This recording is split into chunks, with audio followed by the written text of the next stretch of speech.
በኢትዮጵያ ታሪክ ውስጥ ስንመጣ በቅዱስ መጽሐፍ ሰንሰለትነት ያለውን እንኳን ብናይ ጥንት የነበረን አሁን ያለን በጣም ርቀት ከህዳር 15 እስከ ታኅሳስ 9 44 ቀን ነው የምንጾመው። ኪዳነ ምህረት ደጅ ሄዶ ያፈረ ማን? ኪዳነ ምህረት ደጅ ሄዶ ያፈረ ማን ነው ወገኖቼ?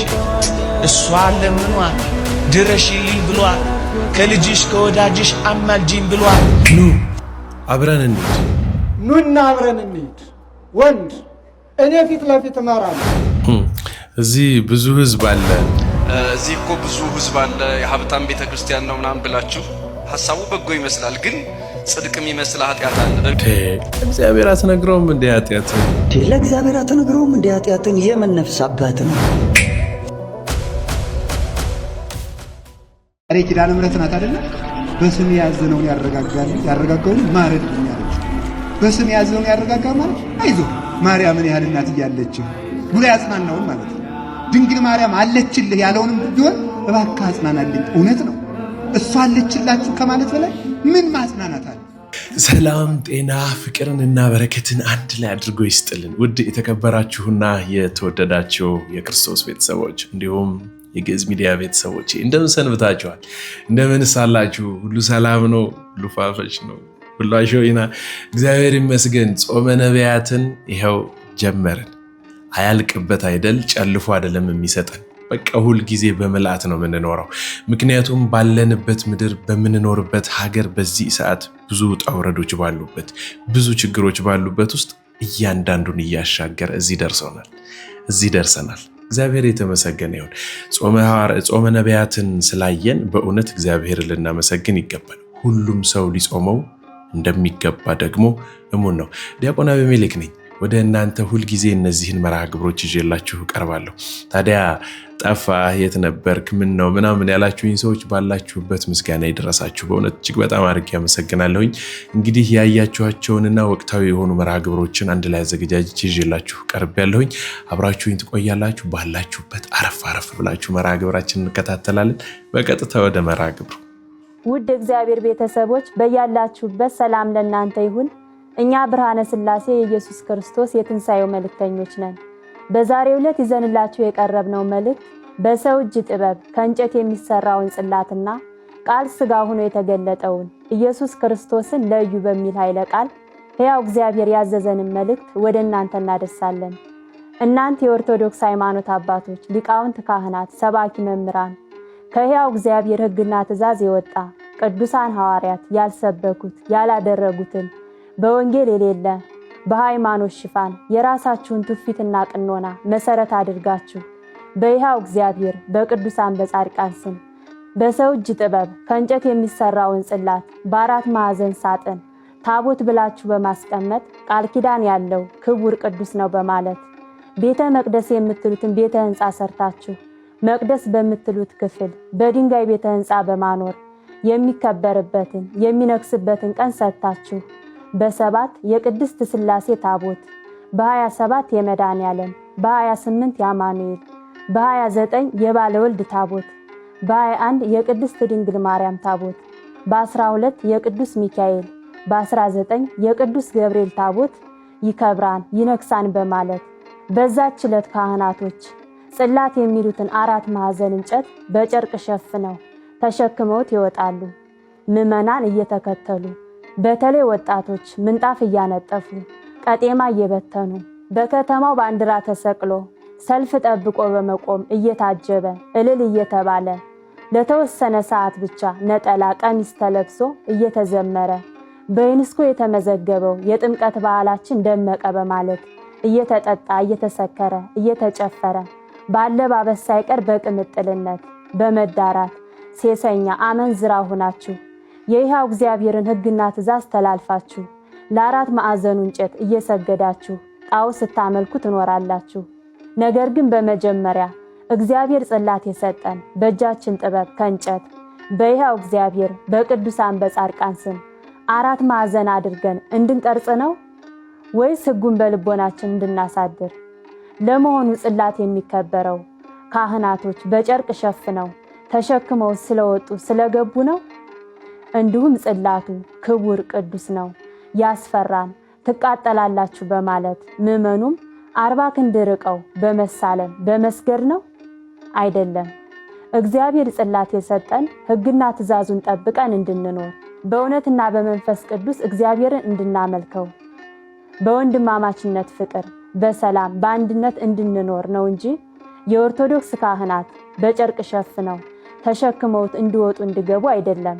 በመጽሐፍ ቅዱስ አንደኛ ጢሞቴዎስ ምዕራፍ 1 ከቁጥር 5 የትእዛዝ ፍጻሜ ግን ከንጹህ ልቦና ከበጎ ሕሊና ግብዝነትም በሌለበት እምነት የሚወጣ ፍቅር ነው ይላል። ነገር ግን እናንተ የኦርቶዶክስ ሃይማኖት አባቶች፣ ሊቃውንት፣ ካህናት፣ ሰባኪ መምህራን የነቢያቶችን ቃል ኪዳን ጠብቀን የምንኖር ጽላት ታቦት ያለን እኛ ኦርቶዶክሳውያን ብቻ ነን የምትሉ ኑሯችሁ ሲታይ ግን በሃይማኖት ሽፋን የምትከራከሩ የምትዘላለፉ ፍቅር የሌላችሁ እግዚአብሔርን የማትፈሩ ምዕመን ተከታዮቻችሁን በመተት በድግምት አፍዛችሁ የኢየሱስ ክርስቶስን አምላክነት አዳኝነት እንዳያውቁ ትንሣኤን እንዳይቀበሉ አድርጋችሁ የምትኖሩ አራት ማዕዘን እንጨትና የኢየሱስ ክርስቶስን የደሙን ቃል ኪዳን አንድ አድርጋችሁ እስከ ዛሬ ድረስ ጣዖት የምታመልኩ የምታስመልኩ ከዚህ አጋንንት ስውር ሥራ ከጣዖት አምልኮት አሁኑን ውጡ ይላችኋል።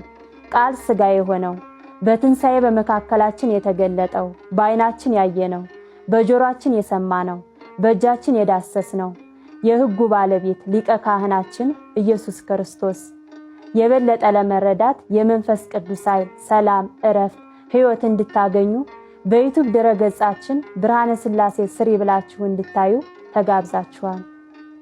አሁን የአንዳንድ ሰዎችን ትክክለኛ የሆነ ነገር ወይ ደግሞ ባለንበት ነገር ላይ ሌላ ነገር መጨመር እስኪመስለኝ ድረስ ነበር። እነዚህ ሰዎች ምንድን ያሉት? ብርሃነ ምንድነው ነው?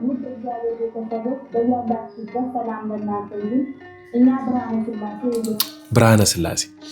አሁን እንግዲህ ይውላችሁ ከዚህ በፊት የዓለም ብርሃን ብለው የመጡ ሰዎችን በደንብ እናስተውላለን አይደል? እናውቃቸው ነበር። ለመረበሽ በደንብ አድርገው ሞክረዋል።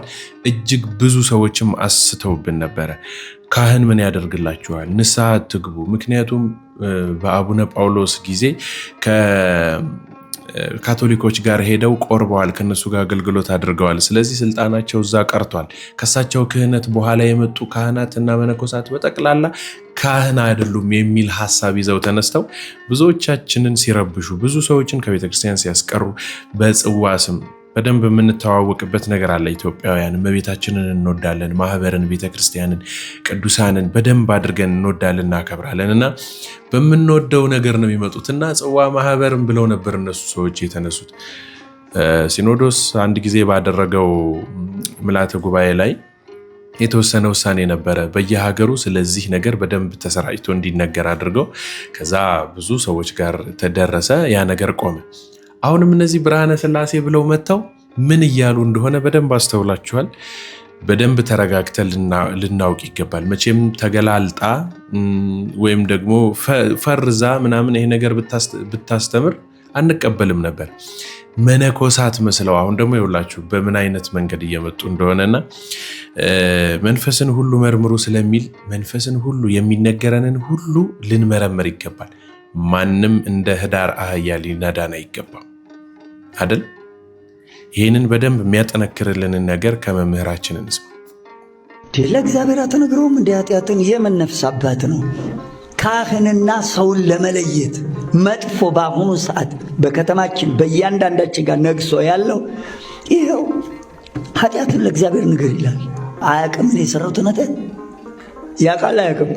መስደብ አይደለም ይሄ እግዚአብሔርን አያውቅም። ልንገረው ኃጢአት ለካ አይ ኤርምያስ 23 አንብቡት። ኤርምያስ 23 እኔ የቅርብ አምላክ እንጂ የሩቅ አምላክ አይደለሁም፣ ምድርና ሰማይን የሞላሁ እኔ አይደለሁምን? ልብ በሉ። ይህ አምላክ ንገረው። ነፍስ አባታችን ጋር ስንቀርብ፣ አበነፍሳችን ጋር ስንቀርብ ምንድን ነው የምናደርገው? እኔ የሰራሁትን ኃጢአት ያውቃል፣ ነፍስ አባቴ ያውቃል። ማንም ፈርተን ነው የምንነግረው? ሁሉን የሚያውቅ እግዚአብሔርን ፈርተን ነው ለካህኑ የምንነግረው ኃጢአታችንን። ኢያሱ ምንድን ነው ያለው? ምንም ነገር አትሸሽገኝ፣ ለእስራኤል አምላክ ለእግዚአብሔር ክብር ስጥ ንገረኝ አለው። ለእግዚአብሔር ለክብር ስጥ ማለቱ የሰራውን እኔ አላውቅም፣ የእስራኤልን አምላክ እግዚአብሔርን ፍራና የሰራውን ኃጢአት ንገረኝ ነው ያለው። ኃጢአት የሚነገረው ለማን ነው? ለካህን። የካህን አስፈላጊነት ጻፍልኝ ጥቅስ ማቴዎስ 8:1-4 ሰማይንና ምድርን የሞላሁት እኔ አይደለሁምን? አሁን ብዙ ጊዜ እግዚአብሔር በሰማይ የሚኖር አድርገን ነው አይደለም የምንስለው። እንደዛ ሲሆን የምንሸወድ ይመስለኛል። አንድ ቦታ ያለው ወይ ደግሞ የሆነ የሚገኝበት ቦታ የተወሰነ ነገር ብቻ ያለው አድርገን እናስባለን ብዙዎቻችን። ግን እንደዛ አይደለም። እኛ በእግዚአብሔር ውስጥ እንኖራለን እንጂ ነው። ይሄ ማለት ከዛ ውስጥ ወጥተን መኖር አንችልም። ወይም ደግሞ አንድ አሳ ከባህር ቢወጣ ወዲያው እንደሚሞት እንደው በቅጽበት ወዲያው እንኳን ላይሞት ይችላል አይደል? አሳ የተወሰነ ተንፈራፍሮ ነው የሚሞተው። እኛ ግን ከእግዚአብሔር የወጣን ጊዜ እንደው እንደዚህ ከውጭው በሚባል ቢኖር እግዚአብሔር የማይኖርበት ቦታ ካለ እግዚአብሔር ላይ ሆን ነው። ስለዚህ መውጣትም አይቻልም። የሌለበት ስለሌለ ምሉ በኩለሄ ስለሆነ በዛ ውስጥ ከዛ ውስጥ መውጣት አንችልም። ስለዚህ ለካህን ራሳችሁን አስገዙ የሚለውን በደንብ ልታስተውሉበት ይገባል ማለት ነው። እነዛ አታሌዎቻችንን ባንሰማቸው መልካም ነው። እንግዲህ አሁን የያዝነውን ጾመ ነቢያትን በደንብ ብናውቀው ብንጾመው ለምን እንደምንጾመው ይገባል።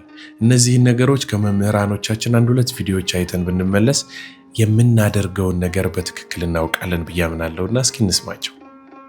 ለጾመ ነቢያት አለው እስከ 9 ሰዓት ነው። ይህንን ከአቅም በላይ የበለጠ የሆነ ደዌ የሌለበት ሰው በዚህ ሰዓት መብላት አይችልም። ቢታመምም አራስ ቢሆንም እንኳ ምን አይነት ሰው ነው ይሄን ጾም መሻር የሚችለው? ምግብ መውሰድ አቁሞ ውሃ በጥጥ የሚወስድ ሰው ነው። ውሃ በጥጥ የሚወስድ ሰው ይሄንን ጾም ሊሽር ይችላል። ያውም በኋላ ሲድን ቀኖና ይሰጠዋል። ያም እንኳ ቢሆን ማለት ነው። ከዳነ በኋላ በንስሐ አባቱ አማካኝነት ቀኖና ይሰጠዋል ማለት ነው። ጾም ምን ይጠቅማል ብትሉ ይሄ የነቢያት ጾም አሁን ህዳር ጾም የምንለው ምን ጾመው ከእግዚአብሔር ጋር የሚያነጋግር ጾም ነው። እንግዲያው ከእግዚአብሔር ጋር መነጋገር የሚፈልግ ይጾም። ከሰይጣንና ከስጋው ጋር መነጋገር የሚፈልግ ደግሞ ይብላል። ምርጫው እናንተ ነው። ሙሴ ይሄንን ጾም ጾሞ እግዚአብሔርን አነጋገረ። ከዚህ በላይ እድልስ አለ ወይ ነው? እግዚአብሔርን ከማነጋገር በላይ ምን እድል አለ? እግዚአብሔርን ለማነጋገር 100 ዓመትስ ብንራብ እግዚአብሔርን ማነጋገር እኮ የነፍስ ጥጋብ እኮ ነው። እግዚአብሔርን ማየት እሱን መስማት አጸም ዘይነብበኒ እግዚአብሔር አምላኬ እስመ ውእቱ ይነብብ ሰላም ለሕዝቡ። እግዚአብሔር ንግግሩ ሰላም ነው፣ ልብን የሚያረጋጋ የእግዚአብሔር ንግግር የሞት ማሰሪያን የሚቆርጥ ነው። ከህዳር 15 እስከ ታኅሳስ 9 44 ቀን ነው የምንጾመው። 3ቱ ቀን ጾመ አስቴር ነው። 40ው የሙሴ ኤልያስ የነቢያት ነው። 3ቷ ቀን ምን ያደረገችበት ነው? በ3 ወር በ3 ቀን ጾም የሀገር ሞት አስቀርታለች። እኛም ይህንን ጾም ስንጾም በሀገር የሚመጣ ሰይፍ ይመለሳል። ደም እናደርቃለን። ስንጾም በሚገባውን ታርቀን ይቅርታ ይዘን በተሰበረ ልብ ከጾም ሰይፍ ይመለሳል። የሀገር ሰላም ይመጣል። ወገን እንዳይጠፋ እናደርጋለን። ዲብዲቆን የተባለ የሙታን መመዝገቢያ መዝገብ ላይ ተመዝግበን ነፍሳችንን አተን ከምንኖር እንደው መጾም ምንም የማያመጣ ባይሆን ኖሮ ክርስቶስ ራሱ ባልጾመ ነበር አይደለ? እሱን ተከትለን ነው እዚህ ጾም ድረስ የምንደርሰው። ስለዚህ ነቢያት ይህንን ጾም ለምን ጾሙት ብለን ስናስብ የጌታ የኢየሱስ ክርስቶስን መወለድ ለማየት ያደረጉት ነው አይደል? ስለዚህ አሁን ልክ በዚህ ጾም መጨረሻ ላይ የምር የክርስቶስን ልደት ማየት እንፈልጋለን አይደል? በቃ ስለዚህ ምን እናድርግ መሰላችሁ? የአብይ ጾምን አስተውላችሁ አስቡት። የፍልሰታ ጾምን አስተውላችሁ አስቡት። ብዙ ስጋ ቤቶች ይዘጋሉ። እኔ በጣም የገረመኝ በገና ጊዜ በዚህ በጾመ ነቢያት ሁሉም ስጋ ቤቶች አልተዘጉም። መቼም ማን ሄደው ሊበሉ ከዚያ እንደሚያዙ እናውቃል። እና በደንብ ብናስተውል መልካም ነው። በልተን ነው የደነቆር ነው እንጂ መደንቆር ከፈለጋችሁ ብሉ። ጾመን ስላልሆነ ብንጾም መልካም ነው ለማለት እወዳለሁ።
እንግዲህ ቤተክርስቲያን ላይ እየመጡ ካሉ ነገሮች አንዱ ይህ ነው። በሆነ በአንድም በሌላም ምክንያት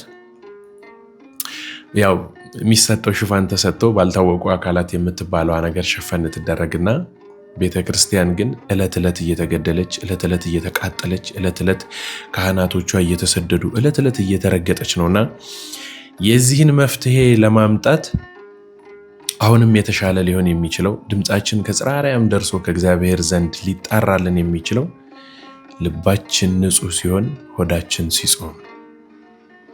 ኪዳነ ምሕረት ደጅ ሄዶ ያፈረ ማን ነው ወገኖቼ?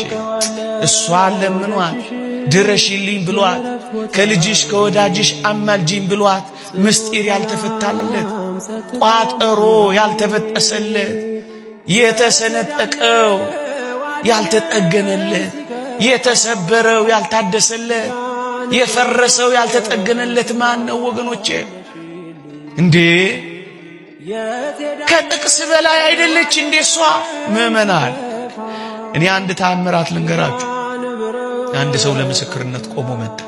ሚስቴ 4 ጊዜ ሰርጀሪ ተደርጋለች አለ። እጢ ለአራተኛው ሰርጀሪ ሆስፒታል ስንገባ 20 ሺህ ብር አምጣሉኝ አለ። 20 ሺህ ብር መስጠት አያቅተኝም አለ። እኔ ግን ንግግሬ የተወደድሽ ኪዳነ ምሕረት ይቺን ሚስቴን እባክሽ ከዚህ በላይ ሰርጀሪ አትሰራ እባክሽ አንቺ ፍቻት እያልኩ ሆስፒታል ውስጥ እመቤታችንን ማናገር ጀመርኳል።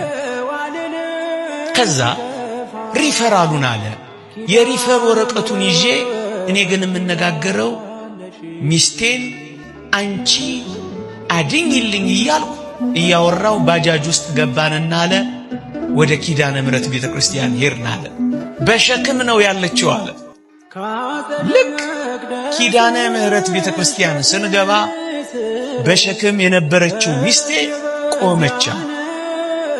እግዚአብሔር ያሳያችሁ እጅግ ብርቱ የሆነው ምናልባትም ወደ ካንሰር ይቀየር የነበረው ያ እጢ የት እንደገባ አይታወቅም። እመኑ እንጂ ይደረግላችኋል እኮ በእውነት። እኛ እንዴት አድርገን ነው የምናንኳኳው መሰላችሁ? በር ላይ እንቆምና ከዛ እጃችንን እናነሳና አይሰማም ማለት ብዙ ጊዜ የጸለይን ጸሎት ያደረግን ወደ እግዚአብሔር የለመንን የተማጸንን ይመስለናል። ግን በር ላይ እንቆምና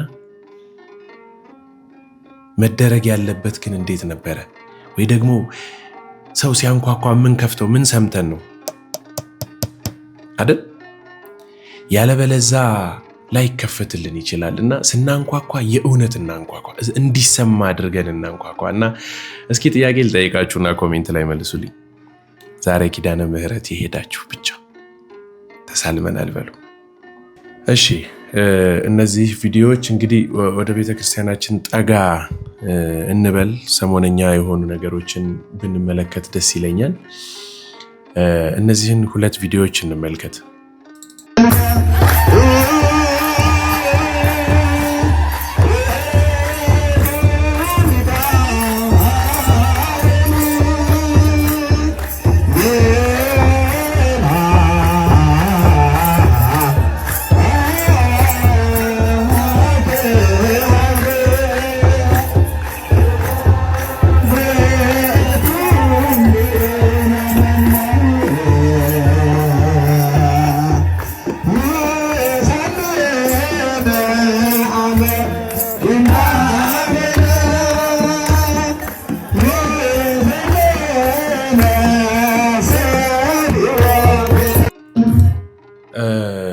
በደንብ አስተውላችሁ እንድትሰሙኝ ፈልጋለሁኝ። በዚህኛው ቪዲዮ ላይ እኚህን ካህን ናቸው፣ ቆሞስ አይደሉም፣ ባለ ሕግ ናቸው። ለመናገር ሳይሆን እሳቸውን ይህንን እዚህ ጋር ሆነህ ወይ ሆነሽ የቀርጻችሁ የለቀቃችሁት ሰዎች ምን ፈልጋችሁ ነው? እዚህ ቦታ ላይ ስትገኙ የተገኛችሁት በእርግጠኝነት ኦርቶዶክስ ሆናችሁ ነው። ስለምታውቋቸው ፖዚሽን ጠብቃችሁ ከዚህ እስከዚህ ድረስ ይህንን ብቀርጽ ወይ ቫይራል ሆንበታለሁኝ ወይ በቃ ቤተክርስቲያንን ለማሰደብ ካልሆነ በስተቀር ባላት ቀዳዳ ውስጥ ሙሉ እንጨት እየሰደዳችሁ ቤተክርስቲያንን ለማሸማቀቅ የምትሞክሩት ነገር ነው ጎልቶ የታየኝ። በካህናት በከበሮ ዙሪያ በአገልግሎት ዙሪያ በእንደዚህ አይነት ነገር በደንብ ብዙ ጊዜ ተነግሯል። አውቀው ካልሆነ በስተቀር ከዚህ በላይ ንግግር አያስፈልግም። እንግዲህ ሲኖዶስ ወይም ደግሞ እንግዲህ የበላይ አካላት ይህን ነገር ተቆጣጥረው እስካላስቆሙት ድረስ መቼም እየተገለገለ እንዳልሆነ በደንብ እናውቃለን።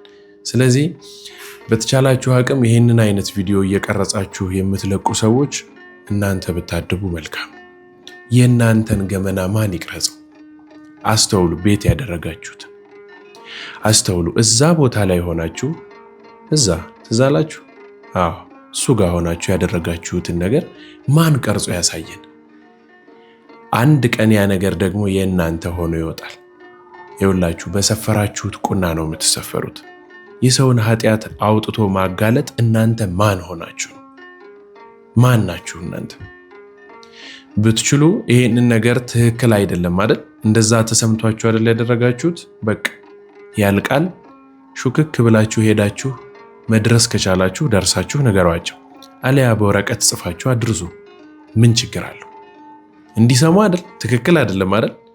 በቃ ይሄንን ነው ልታደርጉ የሚገባው እንጂ በእንዲህ ልክ ቤተክርስቲያን ባለችበት ነገር ላይ ጭራሽ ሌላ ነገር መጨመር ነው ብዬ ነው ማምነው።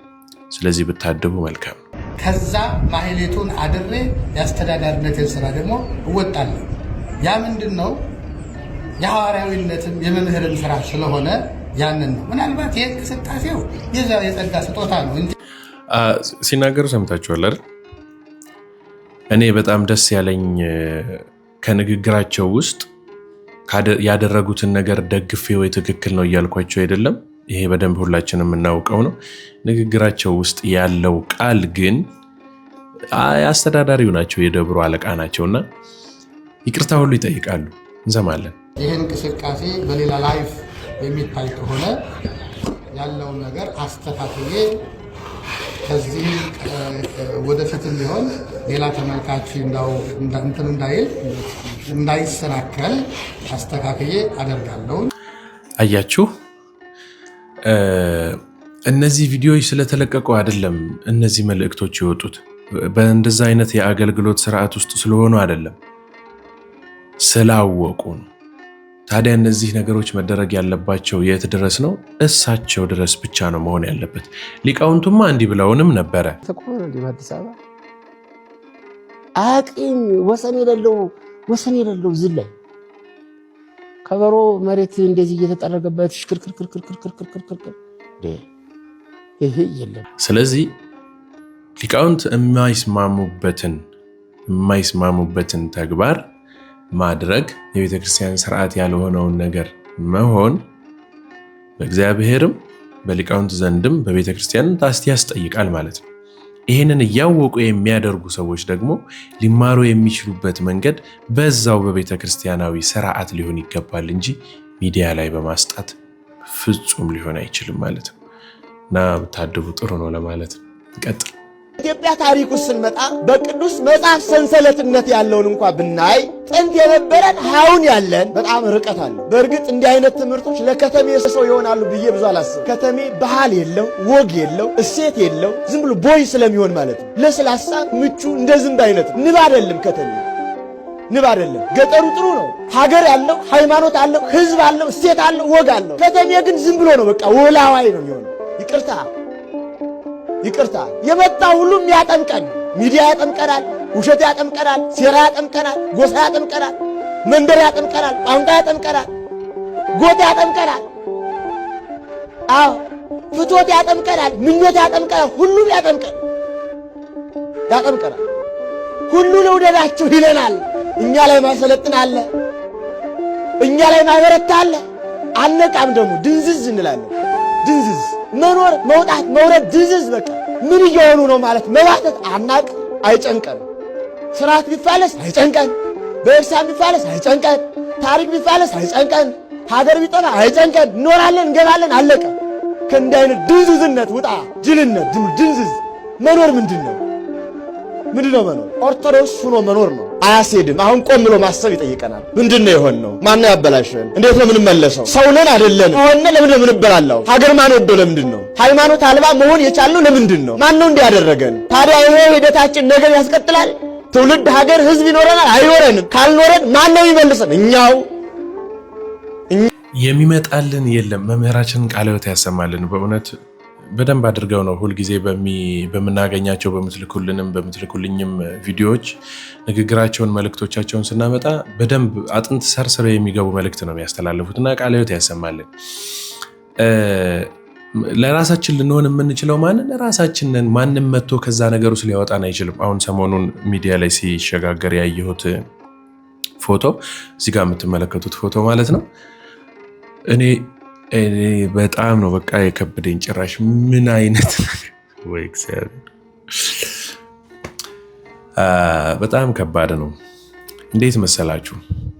ሁሉም በስርዓት በህጉ ሲሆን ነው ትክክል የሚሆነው፣ ያለበለዛ አይሆንም። አሁን ስናየው ቤቢ ፌስም ሆኖ ሊሆን ይችላል። እንግዲህ ማን ልበል እኔ? አንተ ልበል ወይ እሳቸው ልበል? ግራም ያጋባ ነው አይደል? ፊታቸውን ስናይ በጣም ትንሽዬ ልጅ ነው የሚመስለው። የለበሱት ልብስ፣ የያዙት መስቀል፣ ያደረጉት ቆብ ደግሞ አንቱ እንዲባሉ ያስገድዳል። ጭራሽ ብሎ ደግሞ ብሬስ ሁሉ አላቸው ጥርሳቸው ላይ። እኔ ይሄንን ሳይ ምን ልበላችሁ? ምን በሚል የነ መቃርስን የነ ጳውሊን ምንኩስና በዚህ ልክ ዝቅ አድርጎ ማየት ግን በጣም ከባድ ነው። በእውነት ነው የምላችሁ። ምን ላይ እየደረስን የቱ ጋር እየሄድን እንደሆነ በጣም ነው የገረመኝ። አንድ ኮሜንት በዚህ ስር ምን ሲላዩት መሰላችሁ? አባ እኔንም ይፍቱኝ ብሬሱንም ይፍቱ አሉ ብሎ ኮሜንት ላይ አንብቤያለሁ እና በጣም ነው የገረመኝ። አሁን ለምን መነኮሱ ወይ ደግሞ ለምን እንዲሆነ ሳይሆን ሁሉም ህግ አለው። አንድ ዲያቆን ካህን ሊሆን ድቁና ሊቀበል ማለፍ ያለበት ነገር አለ። ቄስ ሊሆን ማለፍ ያለበት ስርዓት አለ። መነኩሴ ሊሆን፣ ቆሞስ ሊሆን፣ ኤጲስቆጶስ ሊሆን፣ ጳጳስ ሊሆን ማለፍ ያለበት የእድሜ ልክ ሁሉ አለ። ስለዚህ ከዛ ያፈነገጠ ስለመሰለኝ እኔ በእውነት እንደዚህ ያሉ ነገሮችን ብንቃወም መልካም ነው። እቃወማለሁ ብለን ብንወጣ መልካም ነው። አይደገሙምና ማለት ነው። እና ቤተክርስቲያናችን ላይ ከመጣው ነገር መምህራችን የነገሩንና ብፁዕ አቡነ አብርሃም ያወሯት ነገር ደስ ብላኛለች። እስኪ የብፁዕ አቡነ አብርሃምን እንስማ። ኑና አብረን እንሂድ። ወንድ እኔ ፊት ለፊት እመራለሁ። የትኛውም ቦታ ወንድ ይሆን ከየትኛውም ቦታ ያለ ወሬውን ተወውና ና፣ ባሻጋሪ መወንጨፉን ተወውና ና። ሰማለሁ አንዳንዱ ጸርቅ ባይ ይነግሩኛል። አባ አብርሃም ምናምን ወደድክም ጠላህም አባ አብርሃም ያለው አገሩ ላይ ነው፣ ቢናገርም አገሩ ላይ ነው። ለዛውም በሚፈለገው ፊት ነው። እንዳንተ ተደብቄ አላወራም፣ ተሸሽጌም አላወራም፣ ደሞም አልሸሽም። ብቅ እያለ አንዳንድ ጊዜ እንዲህ ይላል ብቅ እያልኩ እላለሁ ነገም ዛሬም። ስላንተም ንገረኝ ካልክ እነግርሃለሁ። ስለማይጠቅም ነው። ክርስትና እሰጥ አገባ ስላልሆነ ነው። ክርስትና ከባት ያበሳነትን እንጂ የወንድምን ኃጢአት ማውረዱ መዘልዘሉ ጥላቻ ስለማይመክረን ነው። ስለዚህ ክርስትና ከሆነ ክርስትና ነው። የሰማዕታቱ ሞት ያሳዘነ፣ የሰማዕታቱ ግፍ መቀበል ያሳዘነ ያስጨነቀ ናና በኔ መሪነት ከተፈለገው ቦታ ሄደን እኛም ሰማዕትነት አይለፈን ብለን የመጨረሻውን ጽዋ ተቀዳጅተን እንሂድ። ወሬ ነው፣ ትርጉምም የለውም። ጥሩ አነቃቂ ነው አደለ? ከአባቶቻችን በተለይ ደግሞ ብፁዓን አባቶች በዚህ ሰዓት ዝምታቸውን መርጠው የሚታወቅ ነው። በአርሲው ጊዜ ብፁዕ አቡነ ያሬድ አስከፍተውናል ብዙዎቻችንን። ቢያንስ ጥቂት መግለጫዎች እንኳን አልወጡም። የዛን ያህል ሰዎች እየሞቱ ኦርቶዶክስ መሆናቸውን እንኳን እርግጠኛ አይደለሁም የሚሉ ነገሮች ነበር እየተሰሙ የነበረውና እንደው እንደዚህ ከፊት የሚመራን አተን ነው እንጂ በደንብ የምታስተውሉ እንደው የቱ ጋር እንደቆምን የምታዩ ከሆነ እኔ በጣም ማረሳው ነገር ኦርቶዶክሳውያንን በዚህ ሰዓት መንጋው እንደተበተነ ጠባቂ እንደሌለው ነው የሚሰማኝ። ለምን መሰላችሁ? አንድ የሆነ የምንወደው ነገር ሁላችንንም የሚያስማማን እውነትን እግዚአብሔርን የሚከተል እውነትን የያዘ ሰው ስናገኝ በቃ ሁላችንም ግር ብለን ነው የምንሄደው አይደል? ለምሳሌ አባ ገብረ ኪዳን መጡ። በቃ ሁላችንም የአባ ገብረ ኪዳን አድናቂ ሆነን፣ የማይወዳቸው ጠላታቸው ብቻ ነው። ለምን? ትክክለኛውን መንገድ እየሄዱልን ስለሆነ። ትክክለኛውን መንገድ እየሄዱልን ማለት እኮ ለስጋ የሚመቹ ናቸው እያልን አይደለም። ጾሙ አለመጾማችሁ ኃጢአት ነው ምናምን እያሉ እየነገሩን አይመችም ለስጋ መንገዳቸው፣ ግን የያዙት መንገድ ትክክል ስለሆነ እንከተላለን። አስተውሉ። የአእላፋት ዝማሬ ከመምጣቱ በፊት በኮንሰርት ሁላችንም እንደነዝዝ ነበረ። አሁን ገና መጣ፣ ልክ ሲፈታ የአእላፋት ዝማሬ አለ። ብዙዎቻችን ሙዚቃ ቤት፣ ዳንኪራ ቤት ሄደን ነበር የምናሳልፈው። አንድ ግን የአእላፋት ዝማሬ ብሎ መምህር ዲያቆን ሄኖክ ኃይሌ ባመጣው ሐሳብ ብዙ ሰዎች፣ ብዙ ነፍሳት ከዛ ጭፈራ ቤት ቀርተው የአእላፋት ዝማሬን ያከብራሉ። የሚመራን ያጣ ነው። ስለዚህ ብፁዓን አባቶቻችን ከእግዚአብሔር የተቀበላችሁትን ስልጣን እንደያዛችሁ ከፊት እየመራችሁን እንደተናገሩት እንዲሁ እንደ ብፁዕ አቡነ አብርሃም ከፊት ብትመሩን መልካም ነው ላለሁ። ደስታዬን ልግለጽላችሁ።